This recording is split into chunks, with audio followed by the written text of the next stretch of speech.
Del அவீவின் pen Kurien விமான நிலையத்தினை இலக்கு வைத்து தாக்குதல்களை மேற்கொண்ட யமன் ஹவுதி இராணுவத்தினரும் ஏற்பட்டிருக்கக்கூடிய இழப்புகளும், யமனுக்கு எதிராகவும் யமனுக்கு முழுமையான ஆதரவை வழங்கக்கூடிய ஈரானுக்கு எதிராகவும் தாக்குதல்களை மேற்கொள்வதற்கான அவசர பேச்சுவார்த்தைகளை ஆரம்பித்த நெட்டன்யாஹூ, காசாவின் சுரங்கப்பாதைகளில் சுருண்டு வீழ்ந்த 30க்கும் அதிகமான சிப்பாய்கள், யமன் ஹவுதிகளை எங்களுக்கு முழுமையாக அளிக்க முடியும், எங்களுக்கு தேவையான முழுமையான ஆயுதங்களையும் நிதி உதவிகளையும் வழங்குங்கள் என அமெரிக்காவிடம் விடுக்கப்பட்ட கோரிக்கை, ஈரானில் பதிவாகிய 2 வெடிப்பு சம்பவங்களும், சிரியா தொடர்பான நிலைமைகளும்.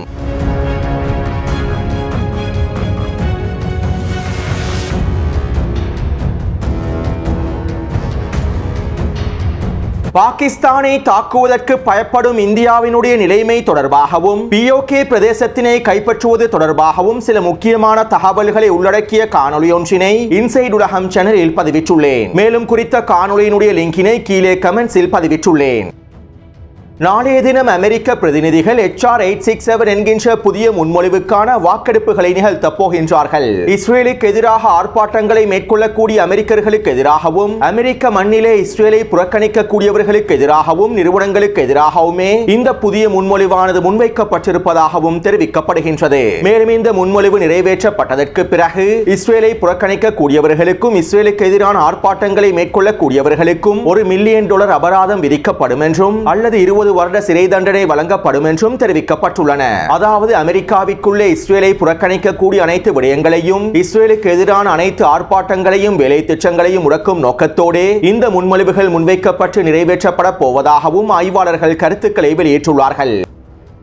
அடுத்து அமெரிக்கா $3.5 பில்லியன் பெறுமதி அளவிலான 1000 AIM அமராம் ஏவுகணைகளையும், 50 துல்லிய தாக்குதல்களை மேற்கொள்ளக்கூடிய ஏவுகணைகளையும் சவுதி அரேபியாவுக்கு அமெரிக்கா வழங்கப் போகின்றது. இமாம் டொனால்ட் ட்ரம்ப் வருகின்ற 13ஆம் தேதி சவுதி அரேபிய பக்தர்களை சந்திப்பதற்கு செல்கின்றார். மேலும் இமாம் டொனால்ட் ட்ரம்ப் சவுதி அரேபியாவை சென்றடைவதற்கு முன்பு இந்த $3.5 பில்லியன் பெறுமதி அளவிலான ஆயுதங்கள் சவுதி அரேபியாவை வந்தடைந்து விடும் என்றும் தெரிவிக்கப்படுகின்றது.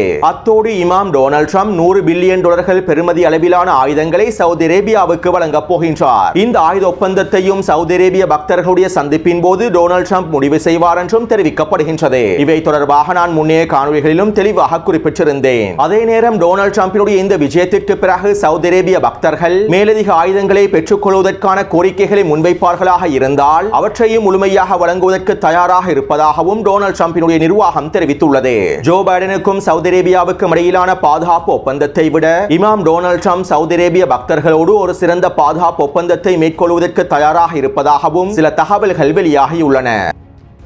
அடுத்து அமெரிக்காவும் மொரோக்கோவும் இஸ்ரேலினுடைய முழுமையான ஆதரவோடு F-16 போர் விமானங்களுக்கு தேவையான உதிரிப்பாகங்களை தயாரிக்கக்கூடிய ஒரு தொழிற்சாலையை மொரோக்கோ நாட்டில் அமைப்பதற்கு திட்டமிட்டுள்ளார்கள். இதன் மூலமாக இஸ்ரேலிய போர் விமானங்களுக்கு தேவையான அனைத்து விதமான உதிரிப்பாகங்களையும் அவசரமாகவும் அதிக எண்ணிக்கையிலும் மொரோக்கோவில் இருக்கக்கூடிய இந்த உற்பத்தி தொழிற்சாலை மூலமாகவே இலகுவாக பெற்றுக்கொள்ள முடியும் என இஸ்ரேலிய ஆக்கிரமிப்பு ஊடகங்கள் சுட்டிக்காட்டியுள்ளன. இன்னும் ஒரு விதத்தில் குறிப்பிடுவதாக இருந்தால், பலஸ்தீனிய மக்களின் இனப்படுகொலைகளுக்கு முழுமையான ஆதரவை வழங்கும் நோக்கத்தில் மொரோக்கோ நாடானது F-16 போர் விமானங்களுடைய உதிரிப்பாகங்களை தயாரிக்கக்கூடிய இந்த உற்பத்தி நிறுவனத்தையும் மொரோக்கோவிலே அமைக்கப் போகின்றது. அடுத்து சிரியாவிலே இஸ்ரேலிய ஆக்கிரமிப்பு தொடர்ச்சியான வான்வழி தாக்குதல்களை மேற்கொண்டு வருகின்றது. அதிலும் குறிப்பாக ஹமா பிரதேசத்தில் இருக்கக்கூடிய சில இராணுவ கட்டளை தளங்களை இலக்கு வைத்து இஸ்ரேலிய ஆக்கிரமிப்பு தொடர்ச்சியான வான்வழி தாக்குதல்களை மேற்கொண்டு வருகின்றது. அதாவது ஹமா பிரதேசத்தில் இருக்கக்கூடிய இராணுவ கட்டளை தளமானது துருக்கி ஆதரவு படைகளான SNA படைகளுக்கு சொந்தமான கட்டளை தளமாகும். மேலும் துருக்கி உளவு பிரிவின் சில முக்கியமான நபர்களும் குறித்த இராணுவ கட்டளை தளத்தில் இருக்கின்றார்கள். அத்தோடு சிரியாவின் அரச படைகளாக அடையாளப்படுத்தப்பட்டிருக்கக்கூடிய STS படைகளின் நிலைகளை இலக்கு வைத்தும் இஸ்ரேலிய ஆக்கிரமிப்பு தொடர்ச்சியான தாக்குதல்களை மேற்கொண்டு வருகின்றது. அதே நேரம் டமஸ்கஸின் தெற்கு புறநகர் பிரதேசமான ஜரம்னா மற்றும் சஹன்யா பிரதேசங்களில் STS படைகளுக்கும் ரூஸ் இனத்தவர்களுடைய இராணுவ குழுக்களுக்கும் இடையிலான மோதல்கள் குறைவடைந்துள்ளன. குறித்த பிரதேசங்களில் இருக்கக்கூடிய STS படைகள் முழுமையாக பின்வாங்க வேண்டும் என்றும், சுவைதா மற்றும் தாரா பிரதேசத்தை நோக்கி சென்றிருக்கக்கூடிய STS படைகளும் முழுமையாக பின்வாங்க வேண்டும் என்றும் ஜூலானே கட்டளைகளை பிறப்பித்திருப்பதாகவும் தெரிவிக்கப்படுகின்றது. அத்தோடு இஸ்ரேலிய ஆக்கிரமிப்பின் போர் விமானங்கள் ஹமா பிரதேசத்திலே பிரதேசத்திலே தாக்குதல்களை மேற்கொள்ளும் சந்தர்ப்பத்தில் துருக்கியினுடைய போர் விமானங்களும் குறித்த பிரதேசத்திலே களமிறக்கப்பட்டிருந்தன. இந்த சந்தர்ப்பத்திலே இஸ்ரேலிய ஆக்கிரமிப்பு போர் விமானங்களுக்கு எச்சரிக்கைகளை துருக்கியினுடைய போர் விமானங்கள் வழங்கி இருப்பதாக துருக்கிய ஊடகங்கள் செய்திகளை வெளியிட்டிருந்தன. ஆனால் துருக்கியினுடைய போர் விமானங்கள் எங்களுக்கு எந்த விதமான எச்சரிக்கைகளையும் வழங்கவில்லை என்றும், இதற்கு பிறகு எங்களுடைய போர் விமானங்கள் சிரியாவின் வான்பரப்பிலே இருக்கும் சந்தர்ப்பத்தில் துருக்கியினுடைய போர் விமானங்கள் வருகை தருமாக இருந்தால் நாங்கள் அதனை இலக்கு வைத்து தாக்குதல்களை மேற்கொள்வோம் என்றும் இஸ்ரேலிய ஆக்கிரமிப்பின் இராணுவ தலைமை அதிகாரிகள் தெரிவித்துள்ளார்கள். அத்தோடு துருக்கியினுடைய அதிபர் அர்துகான் வீராப்பான கருத்துக்களை மீண்டும் வெளியிட்டுள்ளார். சிரியாவுக்குள்ளே வெளிநாட்டு சக்திகளுடைய ஆதிக்கம் முழுமையாக நீக்கப்பட வேண்டும். சிரியாவின் வான்பரப்பிலே இஸ்ரேலினுடைய போர் விமானங்கள் நுழையவே கூடாது. சிரியாவின் இறையாண்மை பாதுகாக்கப்பட வேண்டும். இதற்காக நாங்கள் சிரியாவுக்கு முழுமையான ஆதரவுகளை வழங்குவோம் என அர்துகான் தெரிவித்துள்ளார். அதே போன்று சிரியாவிற்குள்ளே நுழையக்கூடிய இஸ்ரேலினுடைய போர் விமானங்களை நாங்கள் சுட்டு வீழ்த்தி விடுவோம் என துருக்கியினுடைய பாதுகாப்பு தலைமைகள் தெரிவித்திருப்பதாகவும் செய்திகள் வெளியாகியுள்ளன.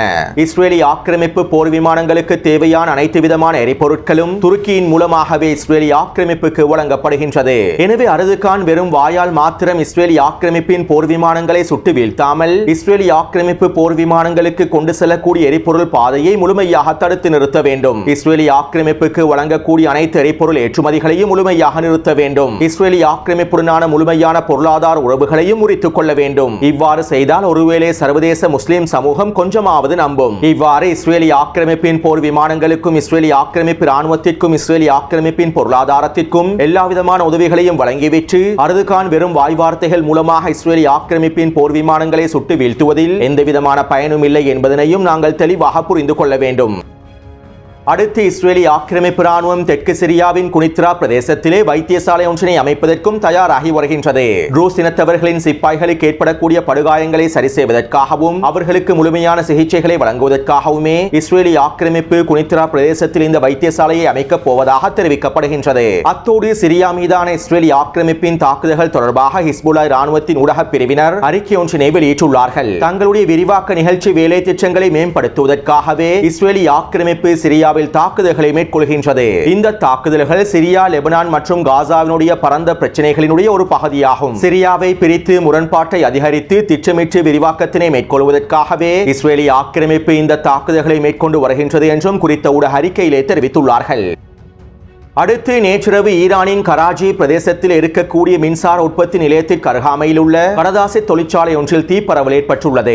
மேலும் இந்த தீப்பரவலின் மூலமாக எந்த விதமான உயிரிழப்புகளும் ஏற்படுத்தப்பட்டிருக்கவில்லை. அதே நேரம் ஓரிரு மணித்தியாலங்களுக்குள்ளேயே குறித்த தீப்பரவல் கட்டுப்படுத்தப்பட்டுள்ளது. அத்தோடு இன்று மாலை ஈரானினுடைய மஷாட் பிரதேசத்திலே ஒரு வெடிப்பு சம்பவம் ஒன்று பதிவாகியுள்ளது. குறித்த பிரதேசத்தில் இருக்கக்கூடிய முக்கியமான தொழிற்சாலை ஒன்றிலேயே இந்த வெடிப்பு பதிவாகி இருப்பதாகவும் தெரிவிக்கப்படுகின்றது. அதே நேரம் குறித்த வெடிப்பு தொடர்பான மேலதிக தகவல்கள் இன்னும் முழுமையாக வெளிப்படுத்தப்பட அத்தோடு இந்த தீப்பரவல்களும் வெடிப்பு சம்பவங்களும் ஒரு நாசகார வேலையாக இருப்பதற்கான வாய்ப்புகளாகவே இருக்கின்றன. கடந்த ஒரு வாரத்திற்குள்ளே மாத்திரம் ஈரானுக்குள்ளே 5க்கும் அதிகமான நாசகார வேலைகள் நடைபெற்றுள்ளன. அடுத்து அமெரிக்க போர்க்கப்பல்களுக்கு எதிராகவும் இஸ்ரேலுக்கு எதிராகவும் யமன் மேற்கொள்ளக்கூடிய தாக்குதல்களுக்கு முழுமையான உதவியை ஈரான் வழங்கி வருகின்றது. செங்கடல் பிரதேசத்திலே நிலைநிறுத்தப்பட்டிருக்கக்கூடிய ஈரானிய IRGC குதுஸ் படையினுடைய போர்க்கப்பலானது அனைத்து விதமான உளவு தகவல்களையும் யமனுக்கு வழங்குவதன் மூலமாக யமன் ஹவுதிகள் இந்த துல்லியமான தாக்குதல்களை மேற்கொள்கின்றார்கள். இதனால் நாங்கள் குறித்த பிரதேசத்தில் இருக்கக்கூடிய ஈரானின் போர்க்கப்பல் இலக்கு வைத்து வான்வழி தாக்குதல்களை மேற்கொண்டு அவற்றை மூழ்கடித்து விடுவோம் என அமெரிக்க அதிகாரிகள் எச்சரிக்கைகளை வெளியிட்டிருப்பதாக அமெரிக்க ஊடகங்களே செய்திகளை வெளியிட்டுள்ளன. அதாவது யமன் ஹவுதிகளுடைய தாக்குதல்களை கட்டுப்படுத்த முடியாத அமெரிக்கா தற்போது செங்கடல் பிரதேசத்திலே நிலைநிறுத்தப்பட்டிருக்கக்கூடிய ஈரானின் போர்க்கப்பல் இலக்கு வைத்து தாக்குதல்களை மேற்கொள்வதற்கும் அடுத்த கட்ட திட்டங்களை வகுத்து வருகின்றது என்பதனையும் நாங்கள் தெளிவாக புரிந்து கொள்ளலாம்.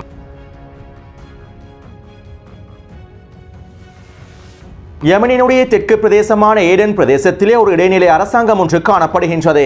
ஐக்கிய அரபு அமீரகத்தின் முழுமையான ஆதரவையும் சவுதி அரேபியாவின் முழுமையான ஆதரவையும் பெற்றிருக்கக்கூடிய ஒரு இடைநிலை அரசாகவே இது செயற்படுகின்றது. மேலும் குறித்த இடைநிலை அரசுக்கு கீழால் தான் ஐக்கிய அரபு அமீரகத்தினுடைய கூற்றுப்படைகளும் செயற்படுகின்றன.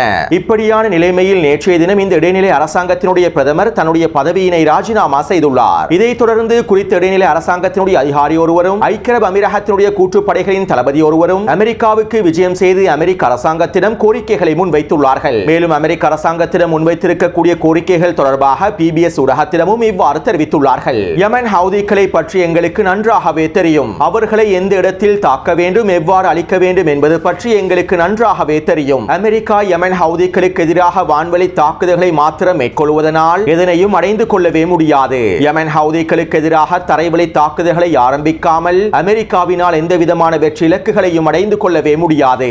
நாங்கள் யமன் ஹவுதிகளுக்கு எதிரான மிகப்பெரிய தரைவழி தாக்குதல்களை ஆரம்பிப்பதற்கு தயாராகவே இருக்கின்றோம். யமன் ஹவுதிகளின் சுரங்கப்பாதைகளையும் நிலத்தடி ஆயுத கிடங்குகளையும் முழுமையாக அழிப்பதற்கும் யமன் ஹவுதிகளை பலவீனப்படுத்துவதற்கும் நாங்கள் முழுமையாக தயாராகவே இருக்கின்றோம். எங்களுடைய கூட்டணி படைகளும் முழுமையான தயார்படுத்தலிலேயே வைக்கப்பட்டுள்ளன. ஆனால் எங்களிடம் போதுமான ஆயுதங்களும் இராணுவ தளவாடங்களும் காணப்படுவதில்லை. எங்களுடைய உள்கட்டமைப்பை முழுமையாக சிதைக்கக்கூடிய அனைத்து விதமான நவீன ஆயுதங்களையும் யமன் ஹவுதிகள் கொண்டுள்ளார்கள். எனவே நாங்கள் ஒரு மிகப்பெரிய தரைவழி தாக்குதலை யமன் ஹவுதிகளுக்கு எதிராக மேற்கொள்ள வேண்டுமாக இருந்தால் அமெரிக்கா எங்களுக்கு முழுமையான நவீன ஆயுத உதவிகளையும் இராணுவ தளவாடங்களையும் தேவையான நிதி உதவிகளையும் வழங்க வேண்டும். சவுதி அரேபியா யமன் ஹவுதிகளுக்கு எதிரான தாக்குதல்களை மேற்கொள்வதற்கு பயப்படுகின்றார்கள். அவர்கள் தரைவழி தாக்குதல்களில் இருந்து பின்வாங்குவதற்கு முயற்சி செய்கின்றார்கள். இதனால் அமெரிக்கா முழுமையாக தரைவழி தாக்குதல்களுக்கு உதவிகளை மேற்கொள்ள வேண்டும். அமெரிக்கா யமன் ஹவுதிகளுக்கு எதிரான தரைவழி தாக்குதல்களில் களமிறங்கினால் சவுதி அரேபியாவும் எங்களோடு முழுமையாக இணைந்து கொள்வார்கள். தற்போதைய சூழ்நிலையில் யமன் ஹவுதிகளை பலவீனப்படுத்த வேண்டுமாக இருந்தால், அவர்களை அழிக்க வேண்டுமாக இருந்தால் மிகப்பெரிய தரைவழி தாக்குதல்களை மேற்கொள்வது மாத்திரமே தீர்வாக அமைந்திருக்கும் என தெற்கு பிரதேசத்தில் இருக்கக்கூடிய இடைநிலை அரசாங்கத்தின் தலைமைகளும் ஐக்கிய அரபு அமீரகத்தினுடைய கூட்டுப்படைகளின் தளபதிகளும் அமெரிக்காவிடம் கோரிக்கை விடுத்துள்ளார்கள். அடுத்து இஸ்ரேலி ஆக்கிரமிப்பினுடைய எடியோ ஊடகமானது இவ்வாறு தெரிவித்துள்ளது. யமன் ஹவுதிகளை எவ்வாறு கையாள்வது என்று தெரியாமல் அமெரிக்கா குழம்பி போயுள்ளது. யமனினுடைய ஆயுத கிடங்குகள் எந்த இடத்தில் இருக்கின்றது என்பதனை கூட அமெரிக்காவினால் கண்டுபிடிக்க முடியாத நிலைமை ஏற்பட்டுள்ளது. மேலும் போர் விமானங்கள் மூலமாக வான்வழி தாக்குதல்களை மாத்திரம் மேற்கொள்வதன் மூலமாக யமன் ஹவுதிகளை கட்டுப்படுத்த முடியாது என்பதனை தற்போது ஒட்டுமொத்த சர்வதேசமும் புரிந்து கொண்டுள்ளது. கடந்த 2 மாதத்திற்குள்ளே 1000க்கும் அதிகமான வான்வழி தாக்குதல்கள் யமனுக்குள்ளே மேற்கொள்ளப்பட்டுள்ளன. ஆனால் ஒரு துளியேனும் யமன் ஹவுதிகள் அவர்களுடைய தாக்குதல்களை நிறுத்தவில்லை. அமெரிக்காவுடைய போர்க்கப்பல்களுக்கு மாத்திரமல்லாமல் எங்களுக்கு எதிராகவும் தொடர்ச்சியான தாக்குதல்களை மேற்கொண்டு வருகின்றார்கள் என இஸ்ரேலி ஆக்கிரமிப்பின் எடியோ ஊடகமானது செய்திகளை வெளியிட்டுள்ளது. அத்தோடு நேற்றிரவு யமன் ஹவுதி ராணுவத்தினர் டெல் அவீவ் பிரதேசத்தினை இலக்கு வைத்தும் இஸ்ரேலி ஆக்கிரமிப்பின் தெற்கு பிரதேசத்தை இலக்கு வைத்தும் யஃபா ட்ரோன் தாக்குதல்களை மேற்கொண்டிருந்தார்கள். மேலும் இந்த தாக்குதல்களை தொடர்ந்து நெட்டன்யாஹு இவ்வாறு தெரிவித்திருந்தார். அமெரிக்கா யமனை இலக்கு வைத்து குண்டுகளை வீசுகின்றது. அதே நேரம் யமனிகள் எங்களை பழிவாங்குகின்றார்கள். அவர்கள் காட்டுமிராண்டிகளாகவே இருக்கின்றார்கள். நிச்சயமாக நாங்கள் யமனினுடைய இந்த காட்டுமிராண்டி தனத்தை முடிவுக்கு கொண்டு வருவோம் என நெட்டன்யாஹு கருத்துக்களை வெளியிட்டிருந்தார். இதைத் தொடர்ந்து இன்று காலை யமன் ஹவுதி ராணுவத்தினர் டெல் அவீவ் பிரதேசத்தில் இருக்கக்கூடிய பென்குரியன் விமான நிலையத்தினை இலக்கு வைத்து பலஸ்தீன் 2 ஹைப்பர்சோனிக் பாலிஸ்டிக் ஏவுகணை தாக்குதலை மேற்கொண்டிருந்தார்கள். இதன்போது பென்குரியன் விமான நிலையத்திற்கு அருகாமையில் வெடிப்புகள் ஏற்பட்டிருந்தன. இவை தொடர்பான காணொளிகளையும் புகைப்படங்களையும் டெலிகிராம் சேனலில் பதிவிட்டுள்ளேன். மேலும் குறித்த தாக்குதலிலே 6 பேர் படுகாயமடைந்திருப்பதாக இஸ்ரேலி ஆக்கிரமிப்பு ஊடகங்கள் தெரிவித்துள்ளன. அது மட்டுமல்லாமல் ஏரோ 3 வான் பாதுகாப்பு அமைப்பையும், தாட் வான் பாதுகாப்பு அமைப்பையும், டேவிட் ஸ்லிங் வான் பாதுகாப்பு அமைப்பையும், இன்னும் ஏனைய முக்கிய ராடார் கருவிகளையும் தாண்டியே யமனினுடைய இந்த ஹைப்பர்சோனிக் ஏவுகணையானது பென்குரியன் விமான நிலையத்தினை இலக்கு வைத்து தாக்குதல்களை மேற்கொண்டிருப்பதாகவும் இஸ்ரேலி ஆக்கிரமிப்பு ஊடகங்கள் சுட்டிக்காட்டியிருந்தன.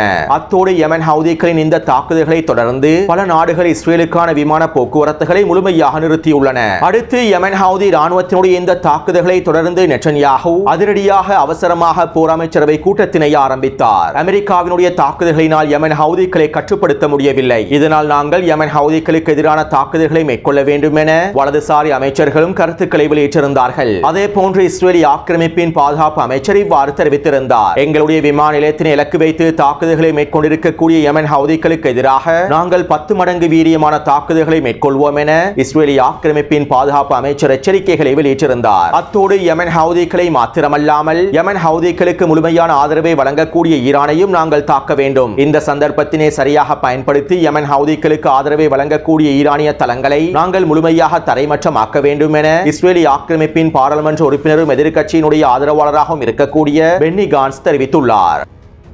அத்தோடு யமன் ஹவுதிகளுடைய அரசியல் பிரிவின் உறுப்பினராக இருக்கக்கூடிய முகமது அல் புகாத்தி அவர்கள் அல் ஜசீரா ஊடகத்திடம் இவ்வாறு தெரிவித்துள்ளார். பென்குரியன் விமான நிலையத்தினை இலக்கு வைத்து நாங்கள் மேற்கொண்டிருக்கக்கூடிய தாக்குதல்கள் இஸ்ரேலிய ஆக்கிரமிப்பின் எந்த ஒரு பிரதேசத்தையும் இலக்கு வைத்து எங்களால் தாக்குதல்களை மேற்கொள்ள முடியும் என்பதனை நிரூபித்துள்ளது. அமெரிக்காவின் ஒட்டுமொத்த வான் பாதுகாப்பு அமைப்புகளையும் மீறி இஸ்ரேலிய ஆக்கிரமிப்பின் ஒட்டுமொத்த வான் பாதுகாப்பு அமைப்புகளையும் மீறி இஸ்ரேலிய ஆக்கிரமிப்பின் ஆழத்திற்குள்ளே தாக்குதல்களை மேற்கொள்ளக்கூடிய திறன்கள் எங்களிடம் இருக்கின்றது என்பதனை இந்த தாக்குதல் உறுதிப்படுத்தியுள்ளது. மேலும் நாங்கள் அமெரிக்காவுக்கும் பிரித்தானியாவுக்கும் மற்றும் இஸ்ரேலிய ஆக்கிரமிப்புக்கும் எதிராக பதிலடி தாக்குதல்களை தொடர்ச்சியாக மேற்கொள்வதற்கு தயாராகவே இருக்கின்றோம். அமெரிக்காவுடனும் இஸ்ரேலிய ஆக்கிரமிப்புடனுமான மோதல்களுக்கு எங்களுக்கு எந்த விதமான சிவப்பு கோடுகளும் இல்லை. காசாவிலே பலஸ்தீனிய மக்கள் இனப்படுகொலை செய்யப்பட்டு வரும் இந்த சந்தர்ப்பத்தில் நாங்கள் எதை பற்றியும் கவலைப்பட போவதில்லை. எந்த விதமான சிவப்பு கோடுகளும் இல்லாமல் எந்த உச்சக்கட்ட தாக்குதல்களையும் நாங்கள் மேற்கொள்வோம். இஸ்ரேலிய ஆக்கிரமிப்பின் முற்றுகைகள் நிறுத்தப்படும் வரை நாங்கள் தொடர்ச்சியாக இந்த தாக்குதல்களை மேற்கொள்வோம் என அல் புகாத்தி அவர்கள் தெரிவித்துள்ளார். எனவே யமன் ஹவுதி ராணுவத்தினர் அடுத்த கட்ட விரிவாக்க தாக்குதல்களை மேற்கொள்வதற்கு தயாராகவே இருக்கின்றார்கள். வருகின்ற மே மாதம் 17ஆம் தேதி அமெரிக்காவுக்கு எதிராக யமன் ஹவுதிகள் எடுக்கக்கூடிய மிக முக்கியமான முடிவுகளுக்கு முன்பே பல ஆச்சரிய தாக்குதல்களை மேற்கொள்வதற்கு அவர்கள் தயாராக இருக்கின்றார்கள் என்பதனையும் நாங்கள் தெளிவாக புரிந்து கொள்ள முடியும்.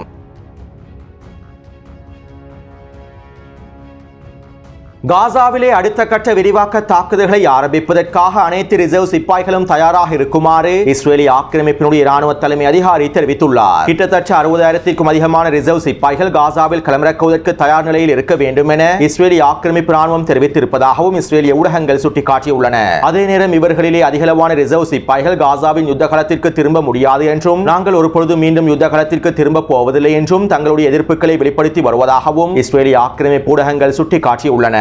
அத்தோடு பலஸ்தீனிய போராளிகளும் தொடர்ச்சியான வீரியமான தாக்குதல்களை மேற்கொண்டு வருகின்றார்கள். இதற்கமைவாக ரஃபாவின் கிழக்கு பிரதேசத்திலே சுரங்கப்பாதை ஒன்றில் பொறியொன்றினை வைத்துள்ளார்கள். மேலும் இந்த சுரங்கப்பாதையை இஸ்ரேலிய ஆக்கிரமிப்பு படைகள் வந்தடைந்ததும் குறித்த பொறியை வெடிக்கச் செய்து அவர்களை மொத்தமாக தட்டி தூக்கியுள்ளார்கள். இந்த தாக்குதலில் மாத்திரம் 20க்கும் அதிகமான சிப்பாய்கள் கொல்லப்பட்டும் படுகாயமடைந்திருப்பதாகவும் தெரிவிக்கப்படுகின்றது. மேலும் குறித்த தாக்குதலிலே ஒரு இஸ்ரேலிய ஆக்கிரமிப்பு தளபதி படுகொலை செய்யப்பட்டிருப்பதாகவும் இஸ்ரேலிய ஆக்கிரமிப்பு ஊடகங்கள் ஒப்புக்கொண்டுள்ளன. அதே போன்று கான்யூனிஸ் பிரதேசத்தில் இருக்கக்கூடிய சுரங்க பாதையொன்றிலும் ஒரு பொறியொன்றினை வைத்துள்ளார்கள். இந்த பொறியிலும் இஸ்ரேலிய ஆக்கிரமிப்பு சிப்பாய்கள் வசமாக சிக்கி மொத்தமாக தட்டி தூக்கப்பட்டுள்ளார்கள். இந்த சுரங்கப்பாதை தாக்குதலிலே 10க்கும் அதிகமான சிப்பாய்கள் கொல்லப்பட்டும் படுகாயமடைந்திருப்பதாகவும் தெரிவிக்கப்படுகின்றது. எனவே மொத்தமாக 30க்கும் அதிகமான சிப்பாய்கள் சுரங்கப்பாதைகளில் சுருண்டு வீழ்ந்துள்ளார்கள். அதே போன்று நேற்றிரவு பைட்-ஷானூன் பிரதேசத்திலே உயரடுக்கு பலஸ்தீனிய போராளிகள் இஸ்ரேலிய ஆக்கிரமிப்பு படைகளை சுற்றி வளைத்து துப்பாக்கிச்சூட்டு தாக்குதல்களையும் ஏவுகணை தாக்குதல்களையும் மேற்கொண்டிருப்பதாகவும் தெரிவிக்கப்படுகின்றது. எனவே இந்த காணொளி தொடர்பான கருத்துக்களை பதிவிடுங்கள். தொடர்ந்து என்னுடன் இணைந்திருங்கள். நன்றி, வணக்கம்.